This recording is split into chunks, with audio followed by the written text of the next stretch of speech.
莫斯科上空的雄鹰，俄罗斯遭遇最大规模无人机打击。俄罗斯布良斯克军工厂遇袭爆炸，俄罗斯5大炼油厂之一被打到瘫痪，停止发货。乌克兰空军称消灭100名渡河俄军。乌克兰第3突击旅与俄兵斗智斗勇，迫使俄兵集体弃械投降。谢尔斯基上将暗示，乌军将发动新的反攻。北韩军将失势冲锋，战场激烈，乌军捷听揭露夜间收尸命令。川普认识到俄乌问题的实质，下令在100天内结束俄乌战争。震惊！3名以色列人质称被关押在联合国机构内。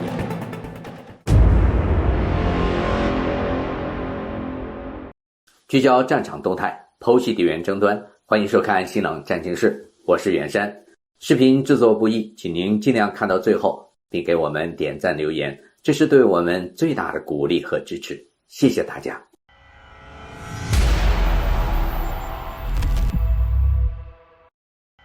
2025年1月24日，俄乌战争进入第1066天，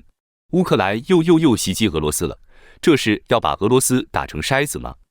据路透社、俄新社1月24日报道，俄罗斯国防部当天通报称，俄罗斯多地遭到乌克兰无人机大规模袭击，俄防空系统拦截并摧毁了针对包括莫斯科在内13个地区的121架无人机。路透社称，俄方并没有提及本方是否出现伤亡或损失。俄罗斯国防部表示，有6架无人机在莫斯科州上空被摧毁，其中1架在莫斯科市上空被摧毁，而其他无人机则瞄准了其他地区，包括与乌克兰和库尔斯克接壤的地区。有报道说，至少6架乌克兰无人机在莫斯科附近被击落，最后1架是在克里姆林宫东北30公里处的什约尔科沃上空被击落的。莫斯科市长谢尔盖·索比亚宁当天早些时候表示，俄罗斯首都周围4个地点的防空系统拦截了乌克兰无人机的袭击。索比亚宁称，无人机碎片掉落地面，没有造成破坏或人员伤亡，专业紧急救援人员正在现场。俄新社援引俄罗斯联邦航空机构的话说，包括茹科夫斯基国际机场在内的莫斯科2个机场也被迫关闭。乌克兰的无人机还同时瞄准了俄罗斯的其他地区。除了已知的梁赞和布良斯克外，俄罗斯的坦波夫、利佩茨克、萨拉托夫以及乌军正在反攻的库尔斯克等地都遭到了不同程度的打击，甚至克里米亚的上空都拉响了空袭警报。而此前频繁遇袭的 Enkos 空军基地，它的2号机场区域也传出巨响。据一些俄罗斯频道统计，乌克兰很可能发射了数百架的无人机，但这一数据还没有得到证实。如果一旦最终确认，这又打破了俄乌开战以来的记录。无论如何，乌军此轮空袭的规模是显而易见的。2025年开年至今，在短短不到1个月的时间里，乌克兰已2次刷新了他们袭击的规模记录。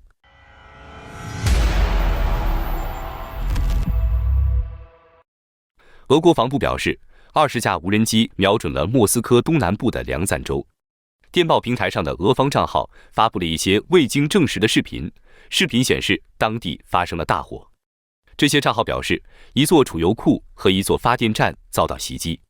据路透社报道，俄罗斯5大炼油厂之一的梁赞炼油厂在夜间遭到袭击后已停止发货。一个2万吨的储油罐起火，邻近的储油罐也遭到破坏。受损设备还包括一个铁路装载架和一个用于去除炼油产品杂质的加氢处理装置。该炼油厂在供应俄罗斯民用和军工综合体燃料方面起着重要作用，包括航空煤油、柴油以及供坦克、舰船等装备使用的其他石油产品。在空袭了梁赞的数个目标后，乌克兰又向俄罗斯的布良斯克地区发动了攻击。最新消息，布良斯克的军事化工厂再度遇袭爆炸。诺尔报告报道，当地时间1月24日夜间，乌军向布良斯克的克里姆尼埃尔工厂发射了无人机攻击群，接着工厂一带就烧起了明显的火光。从现场披露的视频看，火势还在向周围蔓延，已点燃了附近的其他建筑物。同时还伴有剧烈的爆炸声，响彻了城市的郊区，很可能是乌军的攻击，还点燃了工厂里的武器弹药。据悉，克里姆尼埃尔工厂是俄罗斯最大的微电子制造商之一，一直以来都为俄军的装备提供相关的服务。比如，俄方的伊斯坎德尔导弹系统和铠甲防空系统也是在这里生产的零部件。此外，它还为俄军提供火药和火箭助推剂，这也让它在此前多次遭到乌军的强力打击。最近的一次是在10天前的1月14号，乌军甚至发射了风暴阴影和 ATACMS 导弹，此举也让克里姆尼埃尔工厂遭受了重创，一度关闭了厂区。如今，就在它刚刚恢复生产的时候，乌克兰的无人机又再度来袭。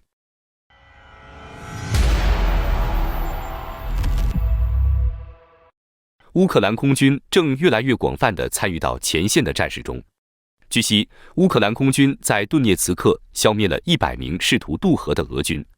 而 BBC 新闻援引乌克兰总参谋部的数据称，在1月4日至8日期间，俄军曾向当地的西维尔斯基运河管道一带发动了大规模攻势。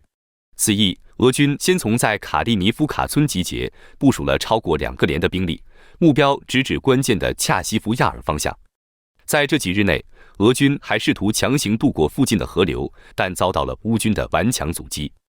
到了1月9日，俄军更是集结了剩余的全部兵力，朝乌军阵地疯狂进攻。这一回，乌克兰的空军也加入了战斗，他们从空中投掷了西方的制导炸弹，精准狙击俄军的冲锋，没让对方渡过河岸的企图得逞。随后，乌军发布战报，宣布在交战中共消灭了100多名俄军，重挫了对手。目前，俄方尚未回应此事，相关战场信息有待进一步验证。预计顿涅茨克之后的战事还会不断升级。与此同时，在哈尔科夫战线，俄军试图再次发起偷袭，但没有成功。夜间时分，俄军向北部的斯塔里奇亚一带突击，乌克兰101旅的第2营投入战斗，击退了对手。在俄军撤退时，乌军还向其发射了巴巴亚嘎重型无人机，击中了一个车队。去年7月，乌克兰曾在斯塔里奇亚取得了重大进展，收复了附近的定居点，稳定了哈尔科夫的局势。乌克兰第3突击旅在一场战斗中，发现一队俄军孤立无援地躲在壕沟中，出其不意地步步逼近，包围了俄军壕沟，迫使俄兵集体弃械投降。乌军第3突击旅的士兵回忆说，一开始我们试着和俄军言语沟通，结果他们在战壕里说开枪。眼看没有活捉敌人的机会，乌军只好先丢手榴弹进去，永绝后患。手榴弹扔进去后就没动静，乌军开始柔性喊话，劝躲在里头的俄兵出来投降。投降，投降，出来投降吧！重复几次诱敌后，终于有点成效。战壕里，俄军开始有了动静。他们开始喊，他们是友善的俄罗斯人，是受骗了到这里来打仗的。但我并不相信他们的话。眼看对方还是不愿出面投降，乌军只能采取激烈手段，以更加猛烈的火力覆盖了俄军壕沟，逼得俄军最后不得不弃械投降，一个接一个出来，排成一列趴在地上。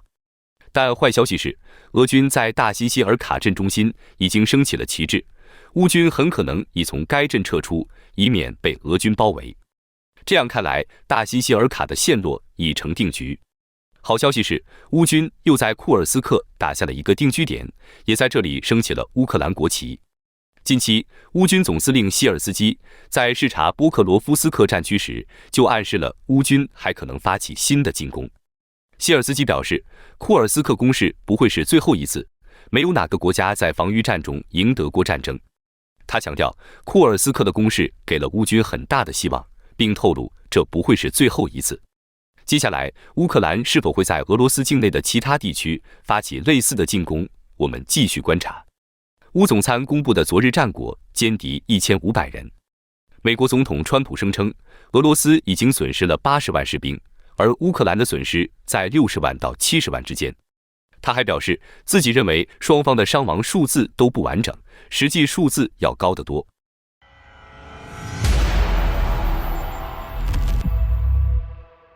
来看一则战场花絮，一队俄罗斯军队士兵们正在前往前线的路上。这位看起来有一定年纪的俄军士兵抱怨说，他们队伍中有的拄着拐杖，有的因脑震荡患上癫痫和脑损伤，但他们都有同一种命运，就是病还没治好就被踢出军方医院，重新部署到战场上充当人肉靶子。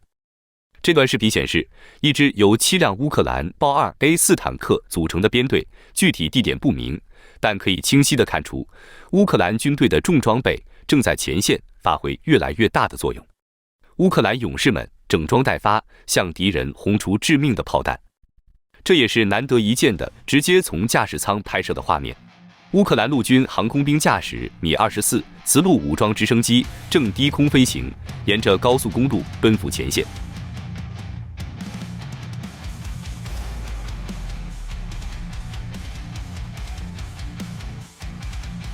直达目标。乌克兰国防部发布视频，高度赞扬了乌克兰无人机操作员经过这3年的磨练，已经能够非常娴熟地消灭敌方阵地，拳拳到肉，精准无比。他们已经将精确变成了一种艺术形式。海马斯使用 M30 DPCIM 集束弹药，袭击了库尔斯克地区一处俄罗斯人员密集的阵地。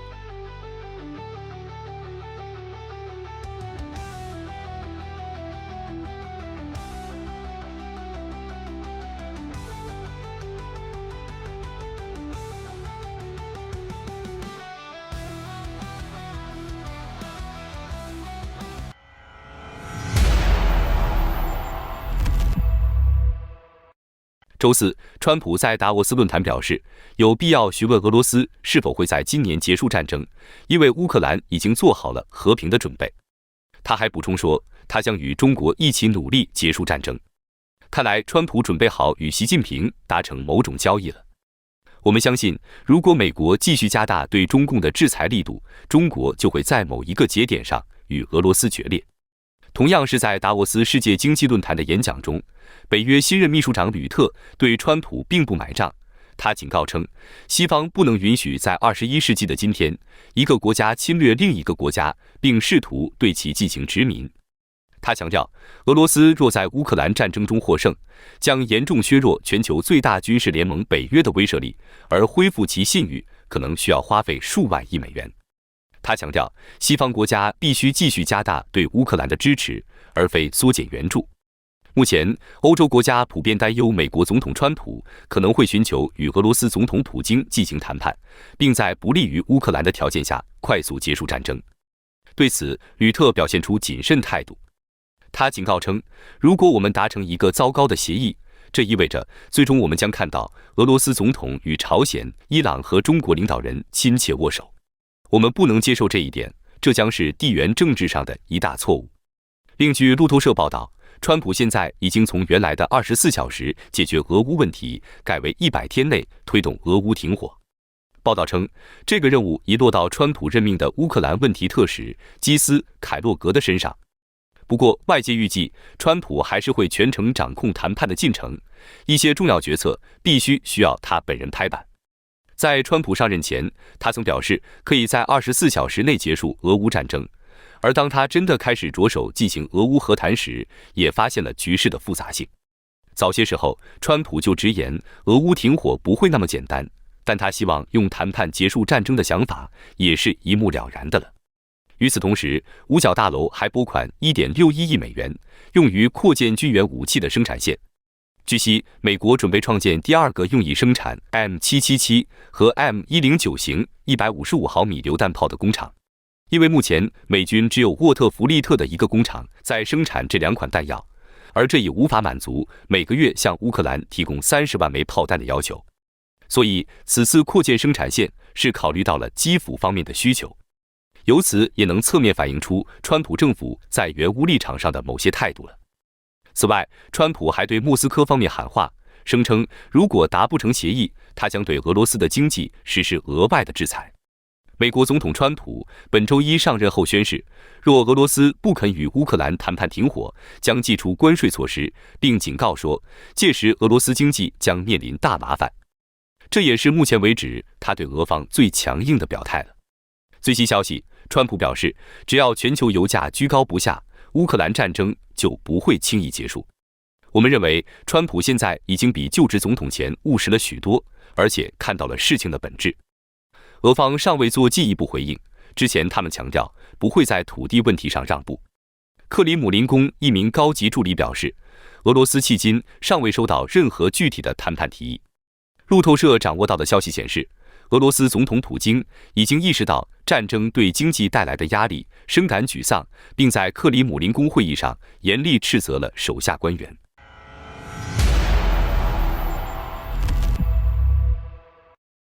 俄乌战争持续至今将近3年，朝鲜去年更是派出援军为这场冲突添加变数。根据近日乌军公布的战斗画面，其特种部队士兵在俄罗斯西部库斯克州和朝鲜军队激战长达8个小时，最后击杀多达21名朝鲜士兵。基辅独立报报道，乌克兰特种部队第8团在22日指出，其士兵在俄库斯克州与朝鲜激战交火长达8个小时后才撤退，最终一共击杀21名朝鲜士兵死亡，另外还有40人受伤。在乌克兰特种部队分享的交战影片中，可以看到一支据称是朝鲜士兵的大型突击小队穿过一片开阔的田野和森林，随后在距离乌军仅数十米下展开近距离战斗。最后清晰的画面显示，大部分阵亡的士兵都是朝鲜人。乌军指出，战斗进行到第9个小时时，特种部队只剩下1/3的弹药，他们用剩下的弹药来消灭朝鲜军队。最终，乌克兰士兵利用轻武器、榴弹发射器和狙击枪抵御了朝鲜士兵的攻势，后续再乘坐2辆悍马车撤退。据悉，朝鲜在库斯克州部署了约1.2万名士兵，目前已有约4000人伤亡。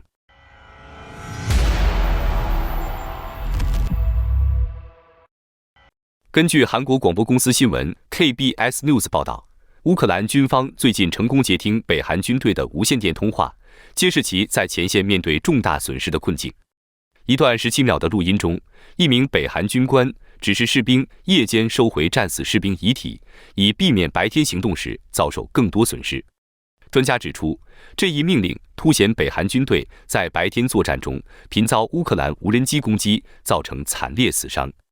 据报道，北韩军的作战模式被形容为苏联式人海战术，士兵们在无人机轰炸下仍执意冲锋，完全无视死亡威胁。乌克兰特种部队士兵表示，一场战斗中曾目睹多达200名北韩士兵在轰炸中阵亡，这种僵尸式冲锋令外界震惊。专家分析，北韩参与俄乌战争更多的是充当消耗品的角色，试图以此获取俄罗斯的经济与外交支持。然而，其在战场上的表现不仅未能扭转局势，反而进一步暴露出北韩军事体系的脆弱性与战略短板。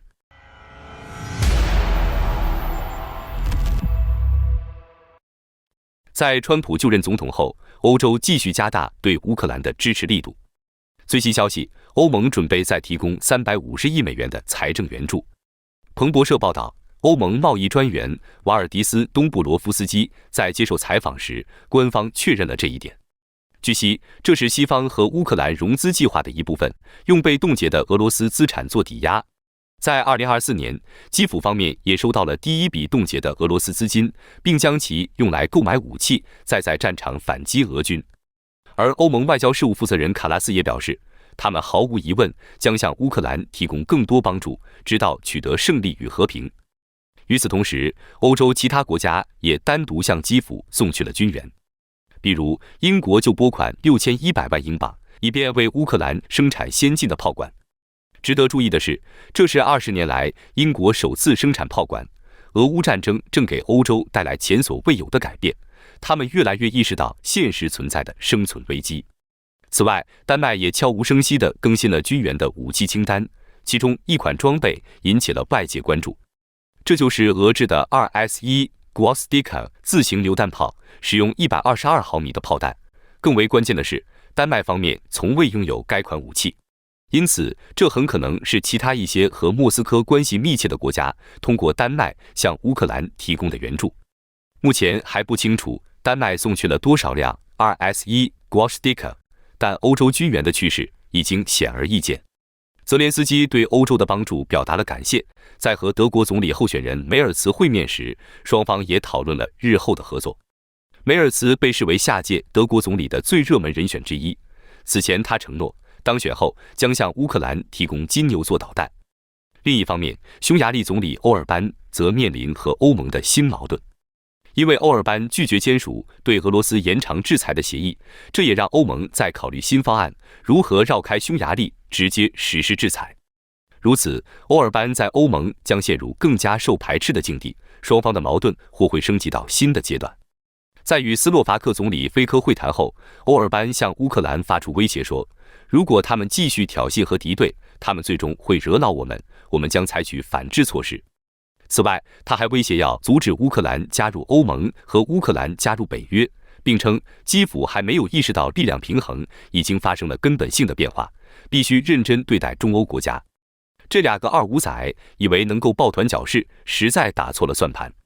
说句不好听的，匈牙利和斯洛伐克在欧盟内都属于要饭的，德法等国一掐脖子就得翻白眼。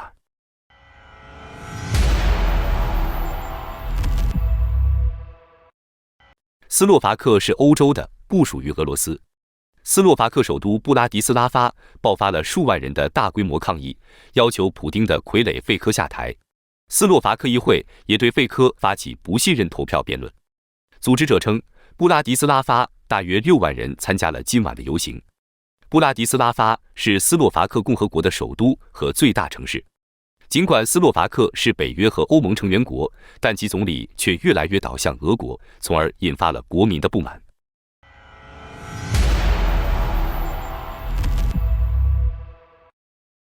哈马斯释放出首批3名女性人质后，他们的遭遇一直为外界所关注。最新消息，这3名人质称，他们竟然被关押在联合国的一个机构内。耶路撒冷邮报报道，在加沙停火协议中被释放的第一批人质，近来在接受采访时透露，他们有部分时间是被关押在近东救济工程处的大院内。他们分别为24岁的罗米·戈南、28岁的艾米丽·达马里，还有31岁的多伦·施泰因布雷彻。3位女性直言，在看到近东工程处的标识时，内心一度十分震惊。他们在这里的避难所中待了很长一段时间，直到以军察觉。哈马斯随后被迫将他们转到了新的关押地点。实际上，加沙开战后，他们的转移活动就一直没停。这几名人质就这样在加沙被关押了近500天，直到前几日才得以回家。而近东工程处这个联合国的下属机构，自以哈战争开始后已产生极大争议。以色列先后在此地清除了大批哈马斯分子。以军还发现不少联合国的雇员其实就是哈马斯成员，甚至近东工程处总部的下面也连接着哈马斯的地道，成为了他们的指挥基地。联合国官方也承认有雇员加入了哈马斯，但强调只是极少数，并且已解除了雇佣关系。事实上，除了近东工程处外，加沙的医院和学校也被哈马斯用作了军事设施。比如，在加沙停火前夕，有19名哈马斯就是从汉尤尼斯的纳赛尔医院出来，进行了所谓的胜利巡游。